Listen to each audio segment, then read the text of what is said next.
All right, everybody. Hi, it's Miss Chris, the testing coordinator at Tomball High School. Most of you know me, some of you don't. But hi, that's me. So we're here for EOC December training. We're testing students from December 8th to the 11th. The majority of them will test Tuesday, Wednesday, Thursday.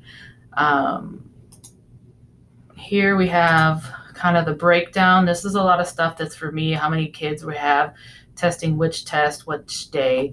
But this is a part that's going to be most interesting to our proctors. Face-to-face folks who work at Tomball High School, this is the date you'll test. This is the room you'll test in.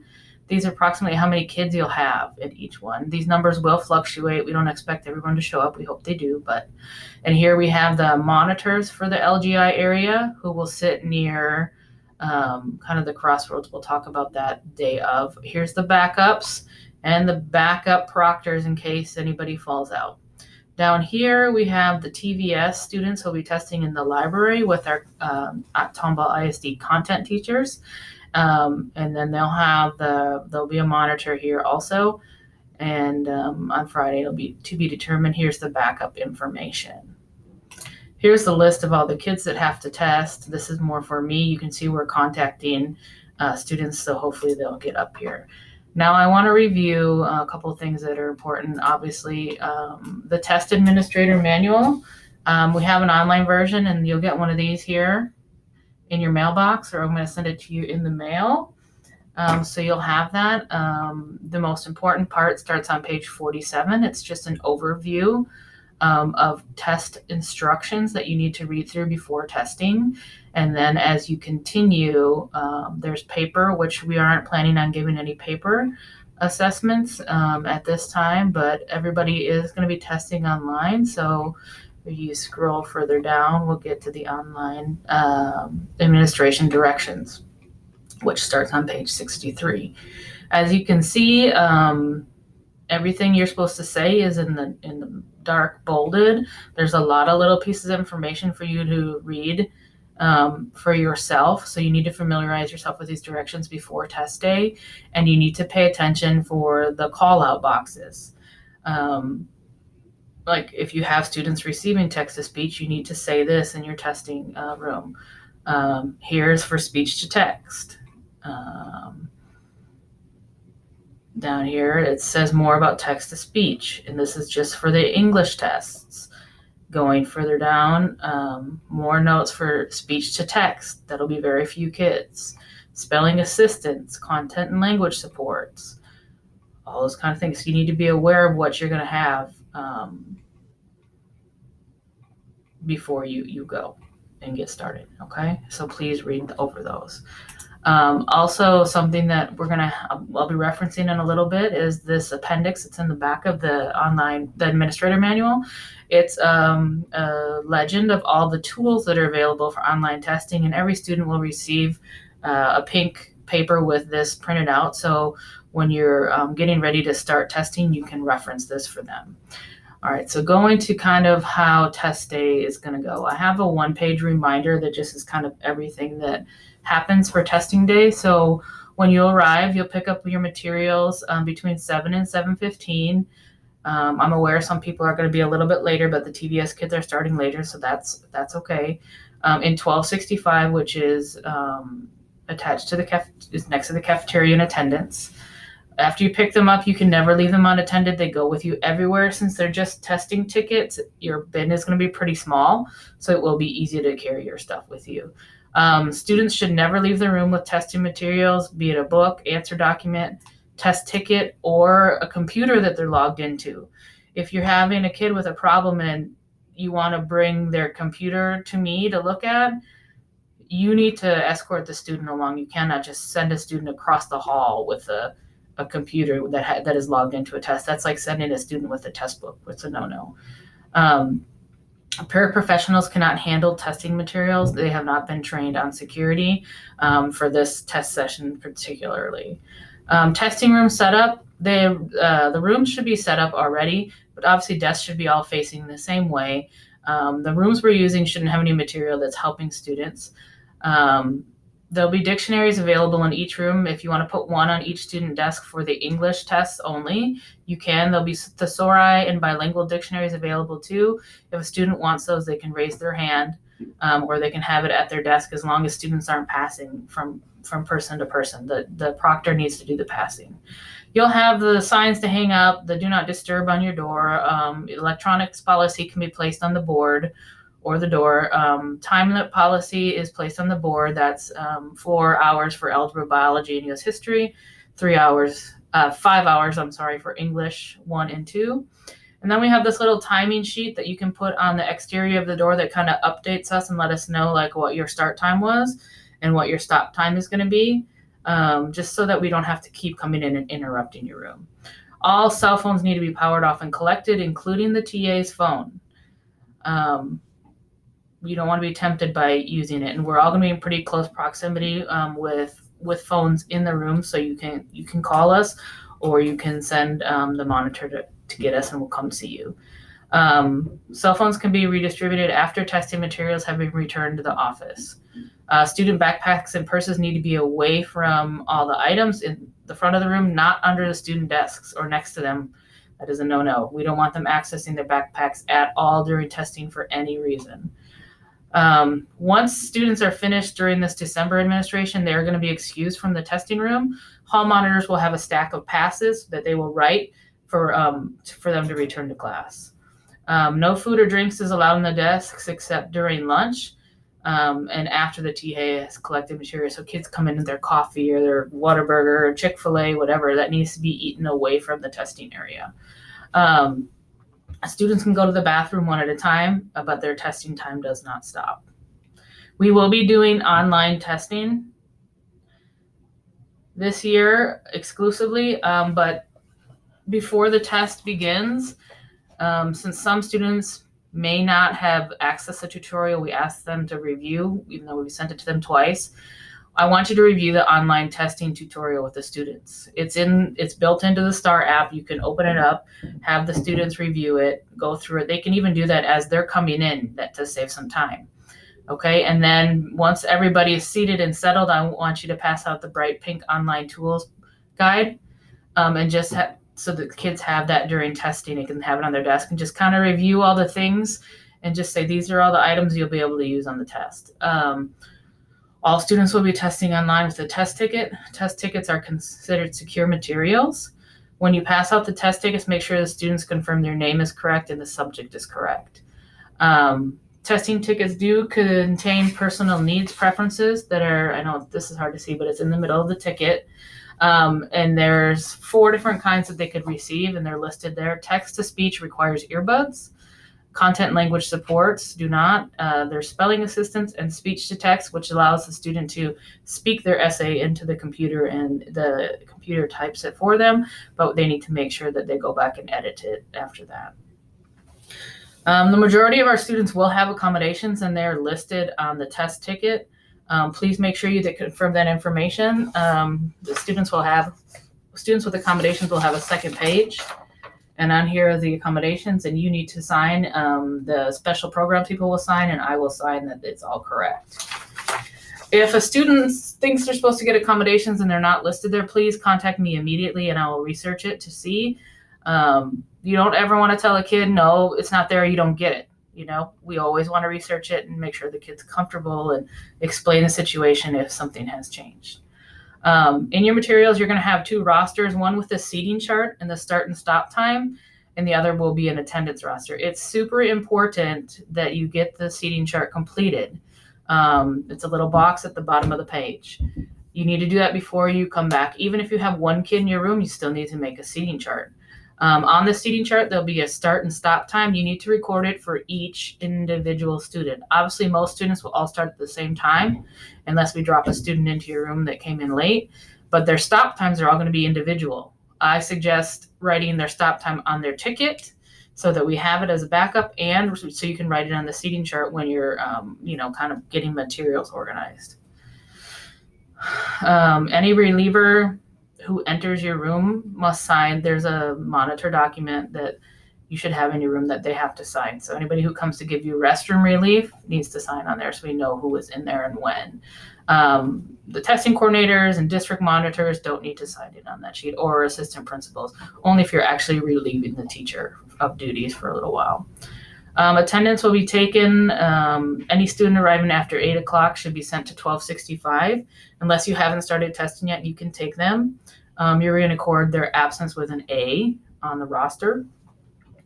Once testing gets going, an administrator will come around and collect your answer documents for students who are not there and your attendance roster. Don't tape these things to the door, please, because test tickets are secure. And the attendance is kind of secure too. We don't want kids looking to see who's in the room. Attendance sheets will be picked up around 9 o'clock, give or take. If a late student is placed in your room, like I've already said, please clearly mark their separate start and stop times on the seating chart and on the whiteboard. Okay. Directions and important pages in the manual. We've already kind of reviewed that. Everybody should review 47 to 50. Online instructions, they're not complicated, but you need to make sure you know who you're testing and what you need to read for each test. The neat thing about online instructions is that it's the same basic instructions for all 5 subjects. It's just, algebra has a calculator, biology has a calculator, there's dictionary stuff for English, that kind of thing. So you just need to make sure you understand all of it. And then that online tool guide is at the back in 76 to 79. Reference materials, like I said already, only for English are the students allowed dictionary, thesaurus, or bilingual. They don't have to be assigned a bilingual dictionary as an accommodation. Any student is allowed to use a bilingual dictionary. And there's a dictionary policy in the folder if you want to review it. Online dictionaries and calculators are built into the online testing platform. We encourage students to use them, but if they prefer to use the handheld kind, they are allowed and they will be available. The writing prompt on the English tests, any student can ask you to read the prompt aloud to them. You're not giving them a summary of what it is or how to write it. You can just read exactly as it is stated there. All right. The time limits, make sure that you're filling out all the forms that are there. If we end up going to lunch, you need to adjust the time for the amount of time that was taken for lunch. So if it was 28 minutes, you're going to extend your stop time by 28 minutes. You got to make sure you watch the clock for when we stop and when we start back up. Face-to-face kids will be going to lunch at 10:30. Virtual kids, if they're still testing, will go to lunch at 1. And we're encouraging virtual students to bring their own food. But if they don't bring their own food, they need to inform you when they arrive that they intend to use school lunch, and we'll have to make arrangements for that. All right, to your responsibilities during testing. STAR is a time test. English is 5 hours, and the other 3 subjects are 4 hours. Since you may have mixed group of kids testing in your room, and test tickets will be separated by color. So it should be easy visually to figure that out. But I would suggest English students on one side and the other 3 subjects on another side. And then when you're writing the information on the board, make it clear to the students, this is for your English test. This is your hours and your times and your breaks. And over here on the other side, algebra, biology, U.S. history, this is your timing. Make sure it's very clear to the students. I don't want a student saying, oh, well, I thought I had 5 hours because English did. You know how they get. And periodically announce the time remaining at intervals every hour, and then 30 minutes and every 10 minutes for the last hour. And make sure a clock is visible to the students, analog, or you can shine one up. Read the instructions and the test script exactly. Follow the scripts exactly as written. I said that twice. Do not ad lib or shorten instructions. We cannot do that, students. That is not good for us. Just do not do it. Actively monitoring the test administration at all times. Online testing requires a little extra vigilance due to the use of technology. The browsers are secure, but if you're not watching the kids constantly, they could get out of the test and then do something quick on the internet and sign in and then get back in. We need to watch for that. You need to make sure that you're looking at their screens all the time, that it looks like they're testing. And the screen needs to be pretty visible to us. Actively monitor at all times, like I said. Test administrators should not be grading papers, reading books, or doing anything on their computers or cell phones. Active monitoring is the key to a successful testing environment. You set the tone. If you're not engaged in what's going on, the students aren't going to be engaged in what's going on. Kids who are sleeping, please try to wake them up. Make a note on their test ticket of when they're sleeping or on the seating chart. Actually, do it on the seating chart, and just continue to do it. Have them wake up, go outside, take a break, flush some water on their face. Keep them standing up at the back of the room if they need to. That's fine. Some kids need that. Be familiar with lunch procedures. We already talked about the timing. Students will be escorted to the cafeteria, probably by me or an administrator, to pick up a lunch and return if they're going to get school lunch. And then lunch will be eaten in the testing room. And teachers should plan to eat their lunch while the students are eating lunch. We probably won't get that far to lunchtime, but we have a plan if we do. All right, time to return materials. When you come back in the testing room with everything, before you leave your testing room, organize everything. Make sure tickets are in alphabetical order. You have your rosters ready to go. Scratch paper if there's any, graph paper if there's anything that was written on or used for testing is considered secure. So you're gonna turn those into me, and we're gonna account for them and keep them all organized. You can see how everything should be organized here. Non-secure materials, pencils, highlighters, which we shouldn't need, extra instruction manuals, etc. They can all be dropped in the bins when you arrive, and then I'll check in your secure materials. In the event of an emergency or a testing irregularity, please contact me immediately. Don't let the kid just keep going. If something is happening, let me know. Some things are considered, minor or procedural, and some are serious. We need to know right away. Here's the number 2373 for the testing office, and here's my cell. Honestly, I keep myself in the testing room a lot, so I would start with that number. If a fire alarm goes off, leave all the materials behind. Safety is the number one concern. In the case of a power failure, if you're able to continue testing with enough light and Chromebooks, go ahead. If not, just remain calm, note the time, and attempt to collect materials and secure them. All right, so that's kind of all that. All right, so online testing, I'll be monitoring online testing through the Texas assessment management site. So can kind of see where everybody's at. I can see if there's an alert or what question they're on. So I'll be monitoring that constantly throughout the testing. If you have an issue with a student, this system is pretty good. You can always restart the computer and try logging back in. If that doesn't work, try another computer if you have one. If that doesn't work, it's probably a server error, and then you can get with me. The thing with online testing is patience. We know that servers have interruptions sometimes, and if the proctors have a feeling of calm and patience, and understanding, and some things happen, the students will have that same feeling. So I will be monitoring that throughout. If you have any issues, obviously contact me. So we've gone through that. Here's your quiz. After I complete this video, I will embed it here. You'll watch the video.